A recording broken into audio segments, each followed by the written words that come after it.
the Play Differently Model 1.4. If you've been following me on this channel or any other channels, you know that I've been obsessed with this thing. It's completely changed my entire concept of beat making. It's just made everything more streamlined, easier. For the past few years, I've been coming from more of a hardware background, but before that, I was a DAW user pretty much exclusively. And so the Model 1.4 was just like the perfect merger for me. It gives you that hardware feel, but if you want to, also the ease and efficiency of working with a DAW. And currently, that's just where I'm at. The Model 1.4 has 2 effects sends and returns. Just make sure that whatever effects or effects box that you're using, like the SP-404 Mark II, just make sure that you're sending and receiving in stereo. Otherwise, it's not gonna work. We're going to explore how to use these two together and why I think it's just such an efficient and unique combo. A few of the tracks we're gonna be working with today, along with like over 100 other stereo tracks, are all available to download through my Patreon. So that's linked in the description. If you'd like to jump to something specific, check out the chapters or timestamps also listed in the description.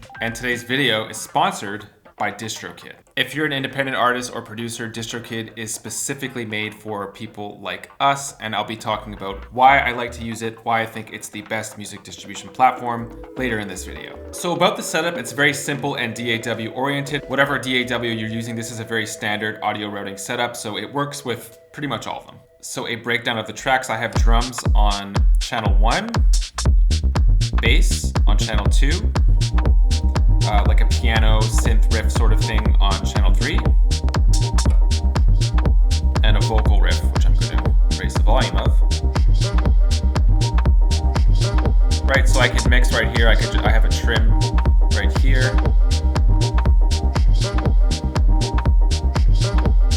So simple enough. I have EQ control on individual tracks. There's also 2 master EQ sections right here. I could choose which tracks I want to be affected by the filter. So there's like a lot you could work with here. And so the first advantage of the 404 Mark II in this instance, if you were to run like a regular effects pedal, I've used the microcosm a bunch, which does sound great. It's specific to that one thing. With the 404, you could bounce back and forth to whatever effects that you want. There's like over 30 here, dozens. So you don't have to limit yourself with the Mark II. Let's say from one track to the next within your performance, you want to change effects. That's super easy to do, obviously. So to give you an idea of how this works and sounds, I'm actually going to lower all of these and boost the send on track 1. So this is just the drums. I'm going to hit play. Right, so this is the effects right here. We're only hearing the effects at this point. I could boost that if I want. It's pretty low at this point. Let's put on scatter.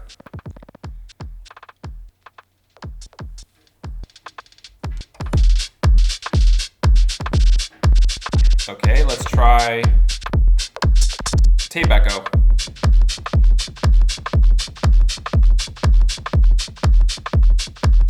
Let's try something standard like reverb.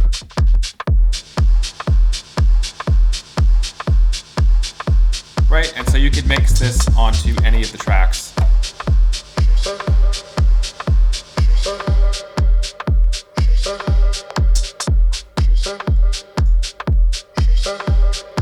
On top of that, within most of these effects, there's actually a second page of parameters. So we're currently on reverb. If I wanted to, I could go to the second page and further sculpt my reverb from there. So same thing, I'm gonna blast it on the, let's say on the vocals actually.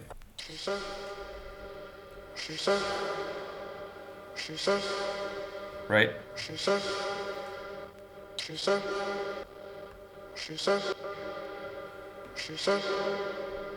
It's a bit of a darker reverb, longer reverb time, different type of reverb.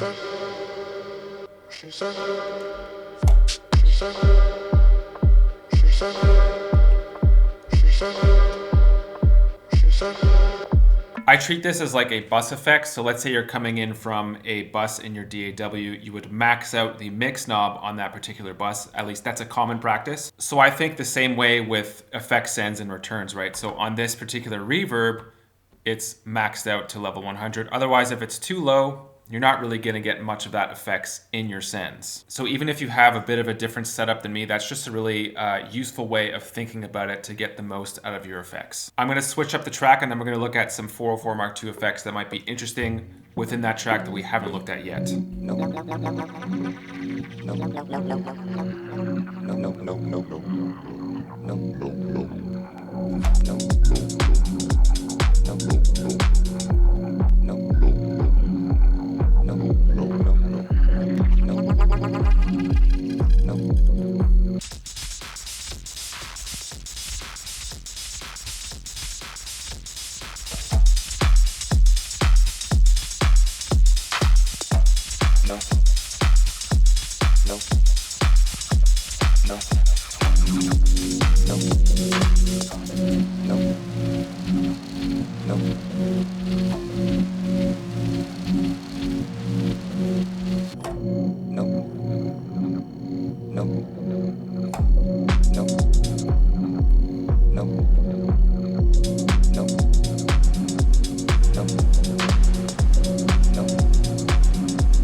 The 404 Mark II has 4 effects buses. Mind you, 2 are not quite as accessible in the standalone unit. I would consider these to be like master effects buses unless you're outsourcing them to a MIDI controller, which yes, is possible. In fact, if you'd like to look further into that, here's a video on how to set that up. All that being said, you're of course able to layer and experiment with which effects you'd like to combine to send. I found that scatter and delay are a really interesting effects option. So bus 1, we're gonna put scatter.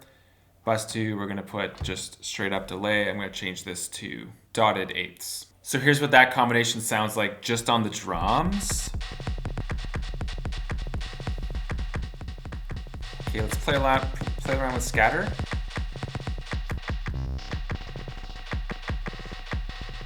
With the drums. That's kind of cool.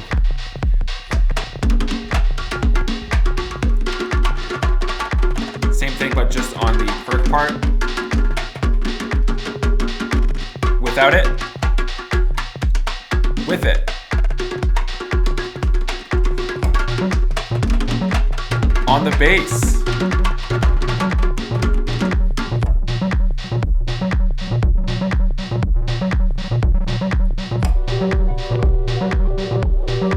On the piano part.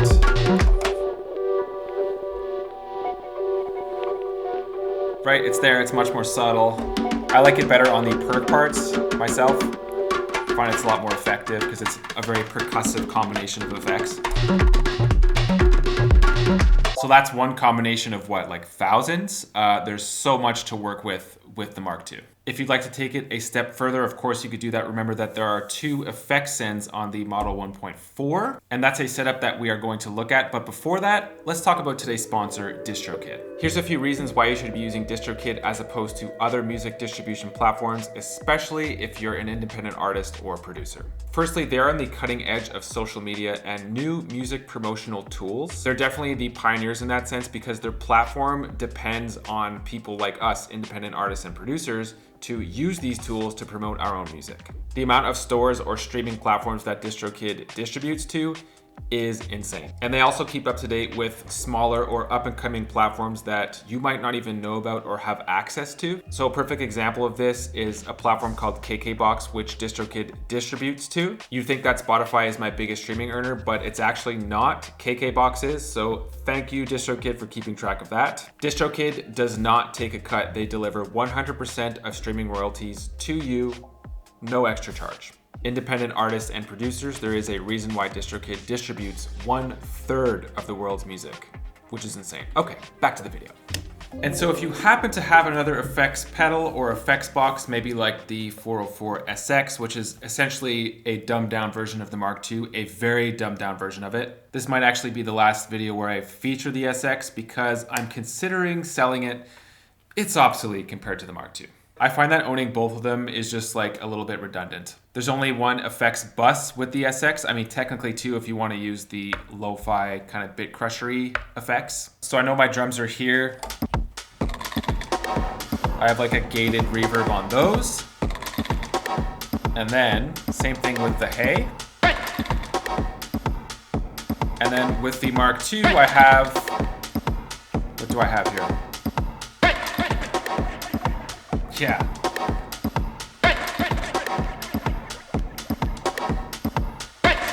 bass.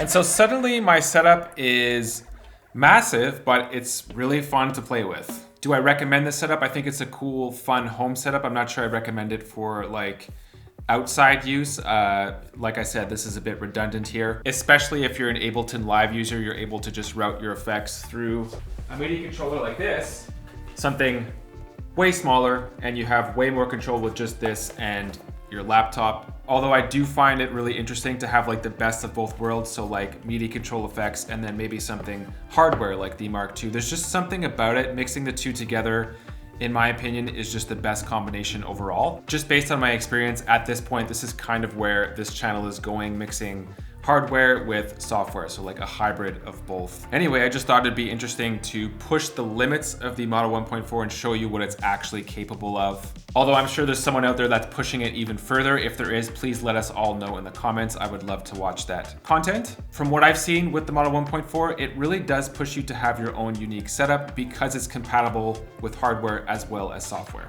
And this is precisely why I've been freaking out over this thing. It's become like the centerpiece of my entire setup. It just makes everything so much easier, quicker. You have that performability aspect to it. I'm raving about this thing. There are affiliate purchase links for all of the gear that I've mentioned in this video, so make sure to use those if you'd like to support what I do. All of the tracks that I demonstrated today, those are actually all available to download through my Patreon, so make sure to check that out if you're interested in that sort of thing. Lots of other exclusive content on my Patreon. Would love to have you guys on board. Thank you guys for watching. Like, subscribe. See you soon.